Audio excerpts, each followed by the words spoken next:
Dengue, മഞ്ഞപ്പിത്തം, എലിപ്പനി. സംസ്ഥാനം പകർച്ചവ്യാധിയുടെ പിടിയിലേക്കോ? സംസ്ഥാനത്ത് ഡെങ്കിപ്പനിയും എലിപ്പനിയും മഞ്ഞപ്പിത്തവും വ്യാപകമാകുന്നു. മെയ് മാസം മാത്രം പനി ബാധിച്ച് ചികിത്സ തേടിയത് 2 ലക്ഷത്തിനടുത്ത് പേരാണ്. രണ്ടാഴ്ചക്കുള്ളിൽ ഈ കണക്കിൽ 5 മടങ്ങ് വർധനയുണ്ടായേക്കുമെന്നാണ് ആരോഗ്യവകുപ്പ് ഉദ്യോഗസ്ഥർ മുന്നറിയിപ്പ് നൽകുന്നത്. മഞ്ഞപ്പിത്തത്തിന് കാരണമായ ഹെപ്പറ്റൈറ്റിസ് എയുടെ വ്യാപനം ആരോഗ്യമേഖലയിൽ ആശങ്കയുണ്ടാക്കിയിരുന്നു. എന്നാൽ കാലാവസ്ഥ മാറിയതോടെ വൈറസ് വ്യാപനത്തിൽ കുറവുണ്ടാവുമെന്ന പ്രതീക്ഷയിലാണ് ആരോഗ്യവകുപ്പ്. മെയ് മാസം മാത്രം 702 പേരിൽ മഞ്ഞപ്പിത്തം സ്ഥിരീകരിച്ചു. 1659 കേസുകൾ സംശയാസ്പദമായി റിപ്പോർട്ട് ചെയ്യപ്പെട്ടു. ഹെപ്പറ്റൈറ്റിസ് എ ബാധിച്ച് സംസ്ഥാനത്ത് മെയ് മാസത്തിൽ 8 മരണങ്ങളാണ് ഉണ്ടായത്. ഈ വർഷം 3000-ഓളം പേരിലാണ് ഇതേവരെ മഞ്ഞപ്പിത്തം സ്ഥിരീകരിച്ചത്. 18 മരണങ്ങൾ 5 മാസത്തിനിടയിൽ സംഭവിച്ചു.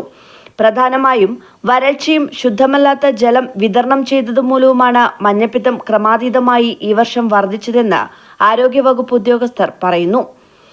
എന്നാൽ ഇതിനേക്കാൾ ജാഗ്രതയോടെ നേരിടേണ്ടത് എലിപ്പനിയും ഡെങ്കിപ്പനിയുമാണെന്നാണ് ഉദ്യോഗസ്ഥരുടെ അഭിപ്രായം. മഴക്കാലം ആരംഭിക്കുന്നതിന് മുൻപ് തന്നെ കഴിഞ്ഞ വർഷങ്ങളിലുള്ളതിനേക്കാൾ 5 ഇരട്ടി ഡെങ്കി കേസുകൾ റിപ്പോർട്ട് ചെയ്തു. ഈ സ്ഥിതി തുടർന്നാൽ വളരെ താമസിയാതെ തന്നെ ഡെങ്കി അതിന്റെ പാരമ്യത്തിലെത്തുമെന്ന മുന്നറിയിപ്പ് ആരോഗ്യവകുപ്പ് അധികൃതർ നൽകുന്നു. കാലാവസ്ഥയാണ് പകർച്ചവ്യാധികൾ ഇങ്ങനെ പടർന്നു പിടിക്കാൻ കാരണമായതെന്നാണ് ആരോഗ്യരംഗത്ത് വിദഗ്ധർ ചൂണ്ടിക്കാട്ടുന്നത്.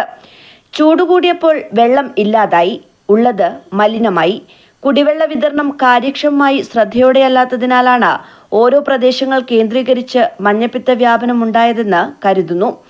തെരഞ്ഞെടുപ്പ് പെരുമാറ്റച്ചട്ടം നിലവിൽ വന്നതോടെ മഴക്കാലപൂർവ്വ ശുചീകരണങ്ങളിൽ നിന്ന് സർക്കാരും തദ്ദേശ സ്ഥാപനങ്ങളും പിൻവലിഞ്ഞതാണ് ഡെങ്കുവും എലിപ്പനിയും ഇത്ര കണ്ട് വർദ്ധിക്കാൻ കാരണമായതെന്നാണ് ആരോഗ്യവകുപ്പ് അധികൃതരുടെ വിശദീകരണം.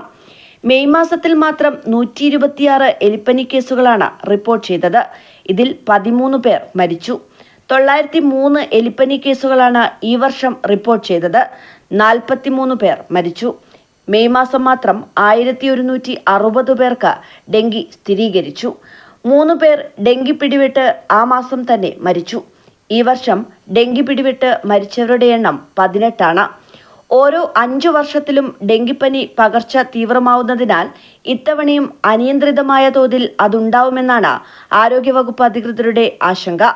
അതിനുവേണ്ട മുൻകരുതലുകൾ സ്വീകരിക്കാൻ ആശുപത്രികൾക്കെല്ലാം നിർദ്ദേശം നൽകിക്കഴിഞ്ഞു.